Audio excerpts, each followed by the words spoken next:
1절에서 14절까지 함께 교독합니다.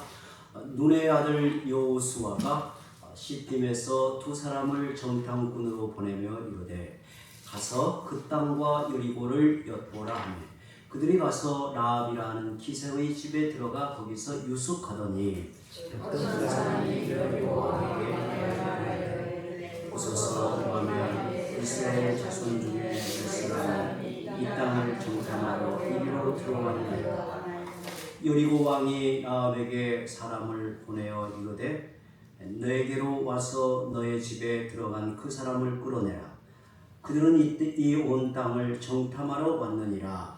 그 여인이 그 사람을 이미 죽이라. 이르되 과연 그 사람들이 내게 왔으나 그들이 어디서 왔는지 나는 알지 못하고 그 사람들이 어두워 성문을 닫을 때쯤 되어 나갔으니 어디로 갔는지 내가 알지 못하나 급히 따라가라. 그리하면 그들을 따라잡으리라 하였으나 그 아인이 그를 이끌고 지붕에 올라갔어. 그 지붕에 내려오는 손에 손을 숨겼다. 그 사람들은 요단 나루터까지 그들을 쫓아갔고 그들을 뒤쫓는 자들이 나가자 곧 성문을 닫았더라.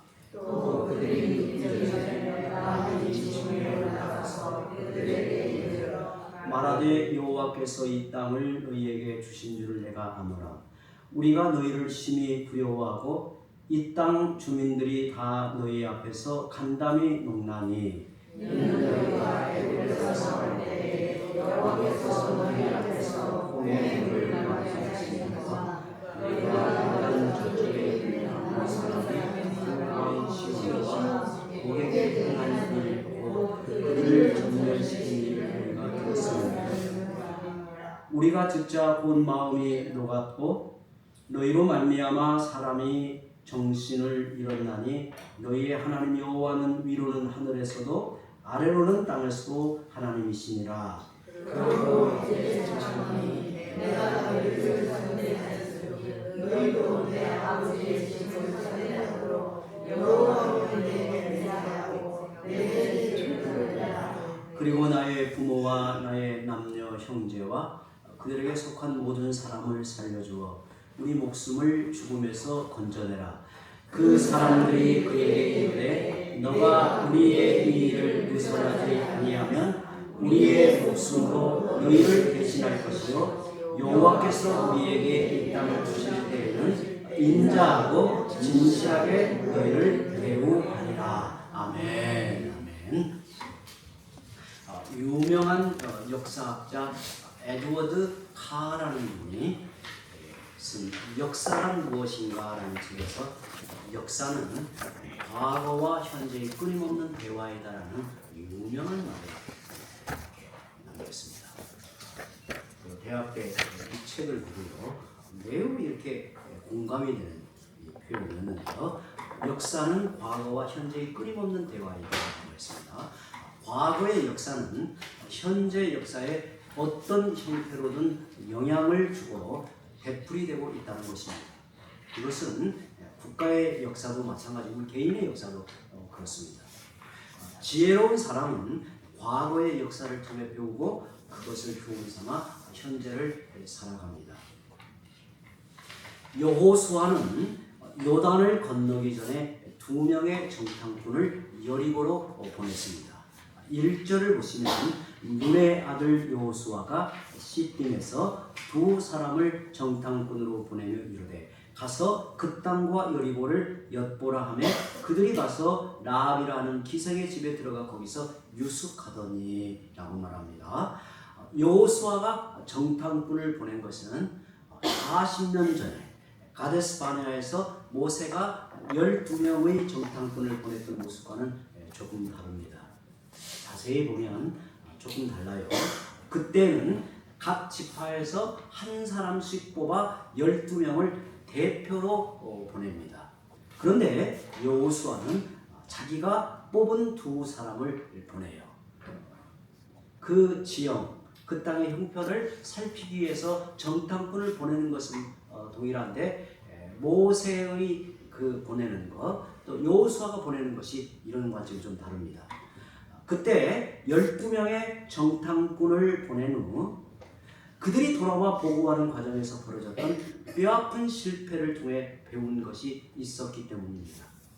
여호수아도 12명 가운데 한 사람으로 가나안 땅을 정탐하고 돌아와서 그 모든 되어진 일을 정말 눈앞에서 다 지켜봤기 때문에 그 뼈아픈 역사의 교훈을 여호수아는 기억하고 있었습니다.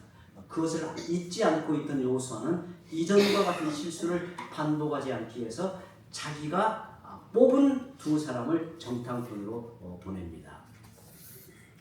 모세가 40년 전에 12명의 정탐꾼을 보낸 것은 겉으로 보기에 매우 지혜로운 방법 같았습니다.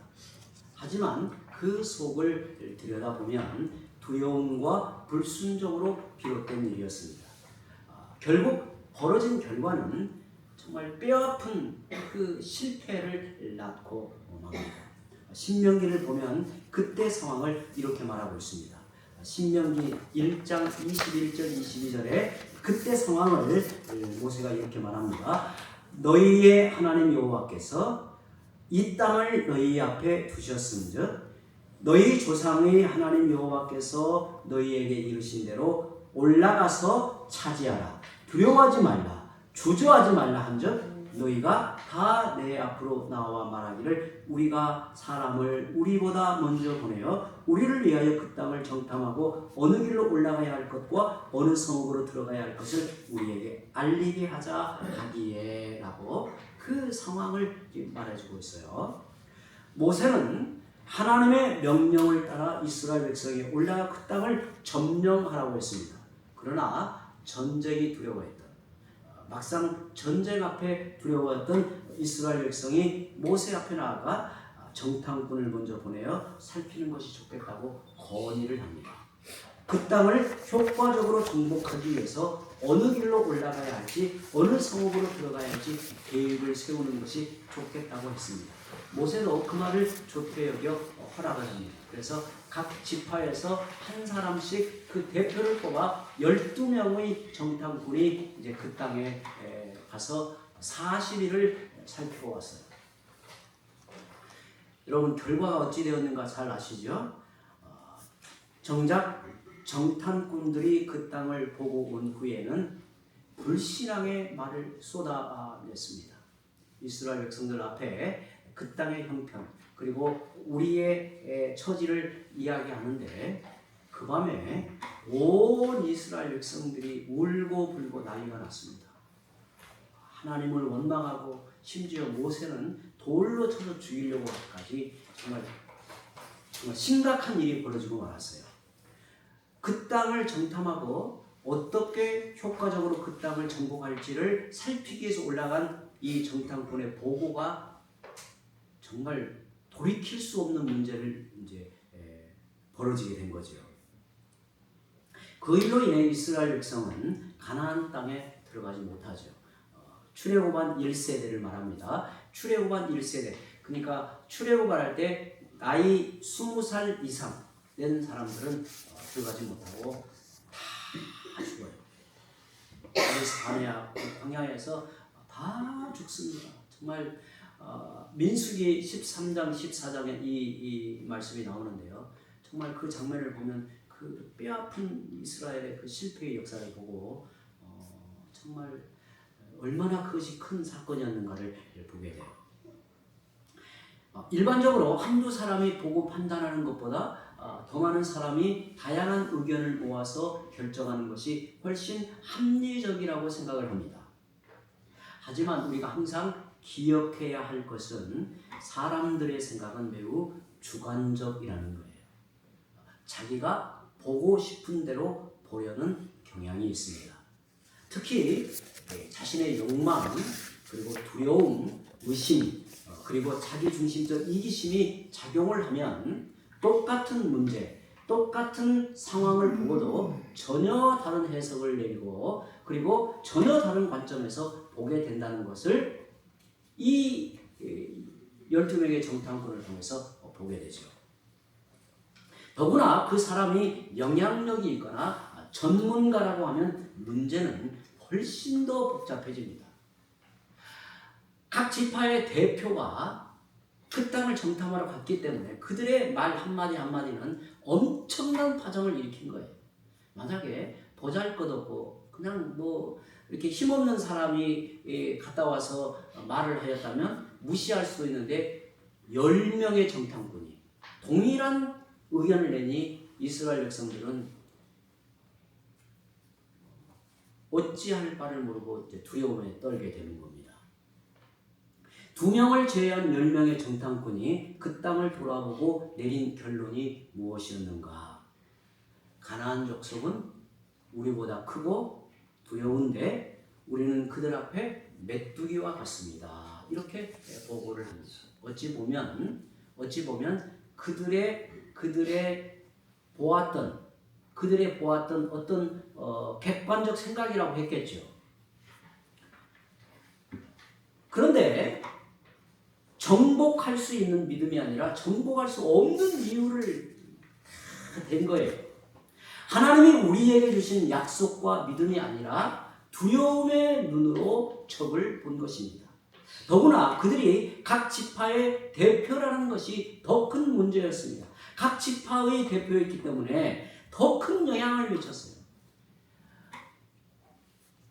예를 들어 루벤 지파 사람들은 우리의 지파의 가장 신뢰할 대표, 저 사람이 말을 하는데 믿어야지 이렇게 가버리는 거예요. 10명의 이 정탐꾼이 이야기를 하였을 때 그 대부분 지파들은 그 영향을 강력하게 받을 수밖에 없었어요. 그 땅을 살핀 정탐꾼은 믿음의 눈으로 볼 수 있는 사람이어야 했습니다. 하나님의 약속이라는 렌즈로 볼 수 있어야 했던 겁니다. 영적 지도자가 가진 비전과 믿음을 대신하여 볼 수 있는 사람이어야 합니다. 여호수아는 자기와 같은 믿음과 시각을 가진 두 사람을 뽑아서 보냈다는 거예요. 여호수아가 그 일을 겪고 나서 똑같은 상황 그리고 똑같은 어떤 지형을 보고 처지를 보고도 이렇게 달리 해석할 수 있구나, 보고할 수 있구나를 절감하게 된 거예요. 그래서 여호수아는 백성들에게 맡겨서 그들이 누구를 보내면 좋을까 해서 보낸 게 아니라 여호수아가 직접 두 사람을 택해서 보내게 된 거예요. 여호수아의 눈과 귀가 되어 대신 정탐하고 오라는 것입니다. 그렇다면 하나님의 일을 할 때 다양한 분야의 전문가는 필요 없다는 말인가? 그렇지 않습니다. 전문가들이 필요하고 그들의 역할이 중요합니다. 하지만 자기 주장을 굽힐 줄 모르는 전문가는 조심해야 돼요. 자기 생각이 아니라 하나님이 주시는 지혜로 일하는 전문가가 필요합니다. 하나님의 약속을 성취하기 위해서 지혜와 능력을 사용하는 전문가가 필요합니다. 하나님의 뜻을 이루기 위해서 문제를 해결하고 장애물을 제거하고 난관을 극복하기 위해서 전문 지식이 있는 분들이 꼭 필요합니다. 우리는 주님의 일을 감당할 때 그리고 어떠한 일을 할 때에도 내 자신이 틀릴 수도 있다라는 생각을 항상 잊지 말아야 돼요. 내 생각은 항상 옳다. 내가 결정하는 것, 내가 판단하는 것은 옳다라고 그것이 신념이 가득한 사람은 사실은 교회 안에서 대단히 위험한 사람들이에요. 그 목사도 마찬가지예요. 목회자도요. 어떤 결정을 할 때에는 서로의 의견을 나누고 그리고 서로 묻고 조정하면서 때로 어떤 의견이 상충이 될 때 내 생각이 부족할 수도 있다. 라는 마음을 항상 내 마음에서 가지고 대해야지. 목사의 생각은 절대 옳다. 판단이 옳다라고 전제하면서 문제를 접근하면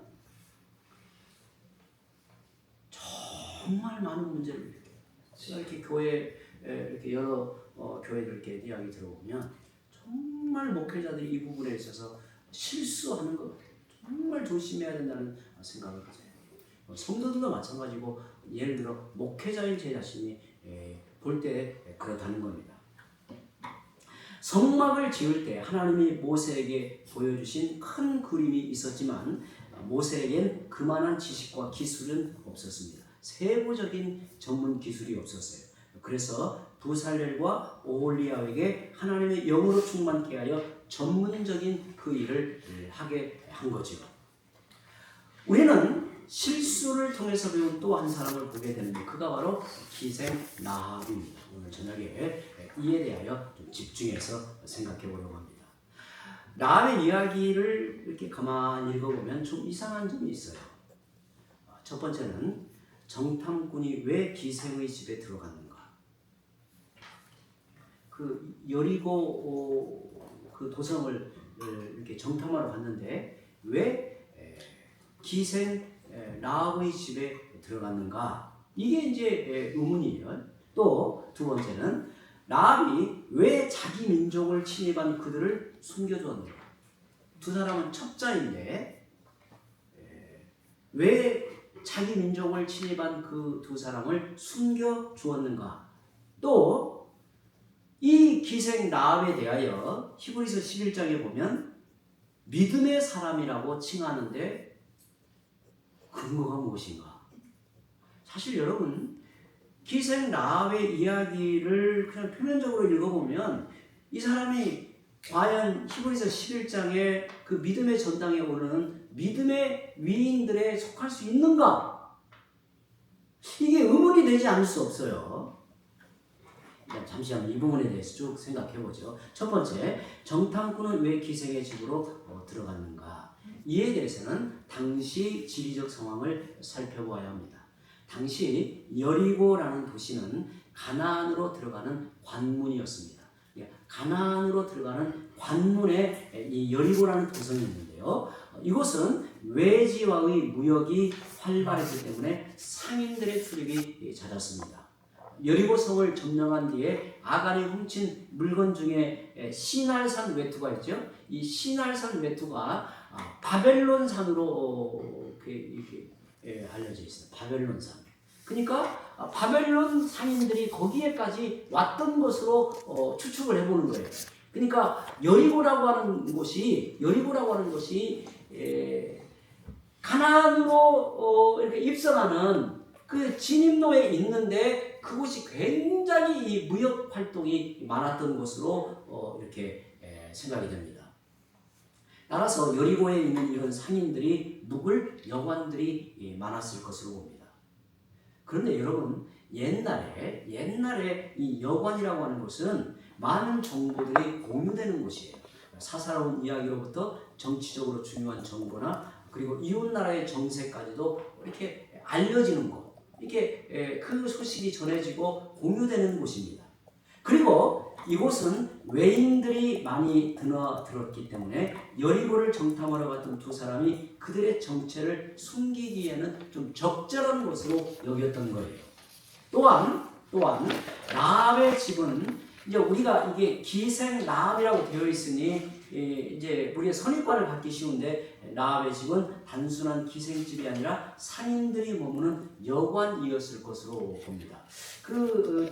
1세기 유명한 역사가 요세푸스가 이 부분에 대해서 이야기하며 여관 주인이라고 소개를 합니다. 이 라합에 대해서. 오늘 말씀에 따르면 당시 여리고의 정보망은 다른 지역보다 발달한 것처럼 보여요. 정탐꾼이 오자마자 첩자가 들어왔다는 정보가 왕에게 바로 보고가 되었습니다. 3절을 보면 라합의 집에 정탐꾼이 들어온 것을 감지하고 잡으러 왔어요. 그런데 놀라운 반전이 일어납니다. 전혀 예상하지 못한 인물인 라합이 그 정탐꾼을 숨겨주었어요. 우리가 이런 이야기를 하도 반복해서 익숙하게 읽으면 뭐 그러는가 보다 한데 이 장면을 그냥 생소하게 낯설게 가만히 이 장면을 떠올려 보면 전혀 예상하지 못한 라합이 그 정탐꾼을 숨겨주었다는 것이 아주 특이한 일로 보여요. 그렇다면 라합은 왜 정탐꾼을 숨겨주었을까? 오늘 우리가 읽은 9절과 10절에 그녀의 말과 행동에서 그 답을 찾아볼 수 있습니다. 라합이 하는 말을 보면, 라합이 하는 말을 가만히 보면 그는 이스라엘 백성이 여리고를 쳐들어올 것을 이미 예견하고 있었어요. 곧 쳐들어온다. 9절과 10절 한번 읽어볼까요? 같이 9절과 10절 읽습니다. 여호와께서 이 땅을 너희에게 주신 줄을 내가 아노라. 우리가 너희를 심히 두려워하고 이 땅 주민들이 다 너희 앞에서 간담이 녹나니 이는 너희가 애굽에서 나올 때 여호와께서 너희 앞에서 홍해물을 마르게 하신 일과 너희가 요단 저쪽에 있는 아모리 사람의 두 왕 시온과 오게게 행한 일 곧 그들을 전멸시킨 일을 우리가 들었음이니라. 라합은 다 지금 듣고 있었어요. 그런데 제가 이렇게 설명을 드렸죠. 여리고 이 지역에 무역 상인들이 오가고 그리고 여러 가지 이야기가 거기서 다 공유가 되는데 라합은 지금 밖에 일어나고 있는 이 국제적 정세까지도 이야기가 다 들려왔던 거예요. 애굽에서 있었던 일, 그리고 홍해를 건넌 일, 또 이 광야를 지나온 이 일에 대한 정보, 이제 뉴스가 옛날 지금과는 다른 상황이죠. 그게 제일 이렇게 이제 그 뉴스가 잘 이렇게 공유되는 곳이 어디냐면 이제 그 무역이 잘 이루어지는 여리고 지역. 그런데 이 라합이 그걸 다 지금 들었던 거예요. 특히 이스라엘 백성이 출애굽하여 홍해를 건넌 이야기. 이게 아주 라합이 들을 때는 쇼킹했다는 거예요. 정말 너무나 놀라운 사건으로 들렸어요. 요단 동편에서 헤스본 왕 시온과 바산 왕 옥의 나라를 무너뜨린 이야기를 듣고는 도대체 여호와 하나님이 어떤 분이실까? 이스라엘 백성이 어떤 사람들인가에 대한 이 생각이 많은 생각을 하게 만들었어요. 이스라엘 백성이 곧 여리고성을 쳐들어올 것도 예상하고 있었습니다. 아마 이때부터 라합은 깊이 고민했을 것으로 봅니다. 이스라엘 백성이 쳐들어오면 여리고성이 함락될 것이 뻔한데 나는 어떻게 할 것인가? 어떻게 처신할까? 어찌 보면 라합은 정탐꾼을 기다렸다고도 볼 수 있는 거예요. 그러니까 라합이 지금 하나님의 이 역사를 들었잖아요. 그런데 우리가 일반적인 상황에서도 이런 역사를 이렇게 이야기를 듣고는 이게 지금 긴박한 무슨 역사가 지금 진행된다라고 하는 그 속에서 고민하였을 거지만 당연히 여러분 성경에 하나님의 말씀을 들음으로 뭐가 생긴다고 해요? 믿음이 생긴다. 하나님의 이 이야기, 하나님의 말씀, 하나님에 대한 이 소식을 듣고는 그 안에서 하나님에 대한 이 믿음이 일어난 거예요. 왜냐하면 라합의 행동을 보면 즉흥적인 행위라기보다는 치밀하게 개입된 행동에 가깝기 때문입니다. 라합은 두 사람을 보자마자 정탐꾼이라는 것을 딱 알아챘어요. 그래서 사람들이 이들을 잡으러 오기 전에 미리 숨겨주고 도망갈 수 있는 길을 열어줄 뿐 아니라 안전하게 피해갈 수 있는 방법까지도 알려주었습니다. 그리고 본인과 가족의 생명을 지켜달라고 협상을 합니다. 그 협상할 때 사용하는 이 말이 특이한 말입니다. 여호와 하나님께서 언약하신다. 결코 변함이 없는 약속을 그들에게 나타내요. 그런데 히브리서 11장을 보시면 이런 라합을 믿음의 사람이라고 말씀하고 있습니다. 히브리서 11장 31절을 보시면 믿음으로 기생 라합은 정탐꾼을 평안히 영접하였으므로 순종하지 아니한 자와 함께 멸망하지 아니하였도다 라고 말합니다. 히브리서 11장은 믿음으로 산 위인들의 명예의 전당 같은 것입니다. 거기에 등장하는 사람을 보면 아벨, 에녹, 노아, 아브라함, 이삭, 모세 이런 쟁쟁한 사람들의 이름이 기록되어 있는데 거기에 라합의 이름이 등장을 합니다. 우리의 어떤 일반적인 생각으로 보자면 아벨이나 에녹이나 노아나 아브라함이나 이삭이나 모세라는 이 사람들과 라합이 비교가 되나요? 생각할 때 이게. 그런데 그 안에 그들과 동등하게 믿음의 위인들로 기록이 된다는 거예요. 기생 라합이 자신의 목숨을 구원하고자 정탐꾼을 숨겨준 일이 과연 믿음의 전당에 이름을 올릴 만한 일입니까? 이걸 이제 묻는 거예요. 우리가 이걸 한번 질문해 보는 거예요. 성경에 보면 라합을 기생이라고 칭합니다.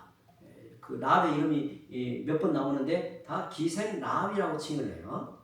그런데 라합은 흔히 생각하는 매춘부는 아닙니다. 이에 대한 견해가 좀 이제 다양한데요. 성경학자마다 다양한데 제가 이제 여러분들에게 설명하는 것은 일반적인 매춘부가 아니라고 저는 보고 설명을 합니다. 우리말 성경에 기생이라고 번역된 말이 히브리어로 조나라는 단어를 썼는데 이 말은 그 당시 신전에 소속되어 있는 여사제를 부를 때 쓰인 단어였다고 합니다. 그러니까 신전에서 여사제의 역할이 성적인 의식에 참여하는 것이 있었겠지만 일반적 어떤 매춘부로 보지 않는 학자들이 많습니다. 이방 신전의 사제였던 라합의 입에서 나온 놀라운 말을 들어보십시오. 11절에 우리가 듣자 곧 마음이 녹았고 너희로 말미암아 사람이 정신을 잃었나니 너희의 하나님 여호와는 위로는 하늘에서도 아래로는 땅에서도 하나님이시니라. 이게 무슨 말입니까? 이걸 좀 풀어서 설명하면 이제껏 내가 바알신을 섬겨왔는데 바알은 참신이 아니라 당신들이 섬기는 여호와 하나님이 참된 신이라는 것을 깨달았다는 말입니다. 라합이 앞서 말한 부분을 다시 한번 볼까요? 10절에 있는 말씀을 다시 한번 봅니다. 이는 너희가 애굽에서 나올 때 여호와께서 너희 앞에서 홍해 물을 마르게 하신 일과 너희가 요단 저쪽에 있는 아모리 사람의 두 왕 시온과 오게게 행한 일 곧 그들을 전멸시킨 일을 우리가 들었습니다. 이스라엘 백성이 출애굽하여 홍해를 건너게 하고 광야 40년을 이끌어 오신 것을 보니 여호와 하나님이 참된 신이라는 것을 알았다는 말입니다.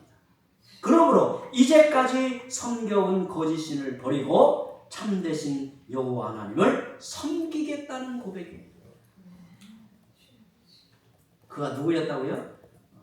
여사제, 바알신을 섬기는 일에 열심히 했던 그 여사제의 입에서 여호와 하나님이 참된 하나님이시다 라고 고백을 하는 겁니다. 라합은 자신이 평생 섬겨온 우상을 버리고 하나님을 섬기기로 다짐했습니다. 자신의 모든 것을 하나님께로 올인한, 모든 것을 전폭적으로 맡기고 하나님께로 나아간 자였다는 말이에요. 이는 마치 아브라함이 고향 땅과 섬기던 신을 버리고 하나님 말씀 하나만 믿고 머나먼 타향으로 떠났던 일과 비견되는 일이에요. 아브라함의 믿음과 버금가는 믿음의 역사로 보게 된단 말이에요. 시어머니 나오미를 따라서 이스라엘로 왔던 룻도 그렇습니다. 단지 정탐꾼을 숨겨주었다고 믿음의 사람이 된 것이 아니라는 말이에요. 단지 정탐꾼을 숨겨두었으니 그 일이 기특하여 믿음의 사람이라고 여겨진 게 아니란 말이에요. 우상을 버리고 자신의 전 인생을 하나님께 걸었기 때문에 영광스러운 믿음의 전당에 오를 수 있었습니다. 결국 라합이 보아스의 어머니가 되어 메시아의 족보에 참여하게 된 것은 우연히 된 일이 아니었습니다. 우리 마태복음 1장 5절 6절에 있는 예수님의 그 족보를 잘 알고 있습니다. 그 부분을 제가 잠깐 읽어드리면 살몬은 라합에게서 보아스를 낳고 보아스는 룻에게서 오벳을 낳고 오벳은 이새를 낳고 이새는 다윗 왕을 낳으니라고 말합니다. 거기에 라합이 등장한단 말이에요. 여호수아와 라합은 태생부터 살아온 걸음에 있어서 공통점이 전혀 없어요. 그런데 하나의 공통점이 있습니다. 그들은 뼈아픈 실수를 통해서, 뼈아픈 인생의 그 실수를 통해서 교훈을 크게 얻었다는 사실입니다. 여호수아는 실수를 통해 얻은 지혜로 여리고에 정탐꾼을 보냈습니다. 그 결과 여리고를 점령할 수 있었습니다. 나압은 헛된 신을 섬겨온 그의 인생의 실수를 통해서 얻은 지혜로 자신과 자기 가족의 목숨을 구원할 수 있었습니다. 가장 어리석고 미련한 사람은 실수를 통해서 배우지 못하고 여전히 계속해서 반복하는 자입니다. 실수를 통해서 배운 사람은 새로 시작을 합니다. 하나님은 자신의 과거를 회개하고 새롭게 시작하는 사람들을 외면하지 않고 받아주십니다. 받아주실 뿐만 아니라 새롭게 살아갈 능력을 더해주십니다. 그것이 십자가의 은혜이고 성령의 능력입니다. 예수님은 우리에게 용서의 은혜를 주십니다. 성령을 통해서 새로운 삶을 살아갈 수 있는 지혜와 능력을 주십니다. 성도 여러분, 실수를 통해 배운 것이 있다면 새로 시작하십시오. 우리는 어찌 보면 우리 인생은 실수투성입니다. 실수합니다. 그런데 하나님께서는 그 실수를 통해서 우리를 깨닫게 하고 가르쳐서 새로운 삶의 걸음으로 나아가기를 원하십니다. 하나님의 은혜를 갈망하십시오. 하나님의 능력을 간절히 구하십시오.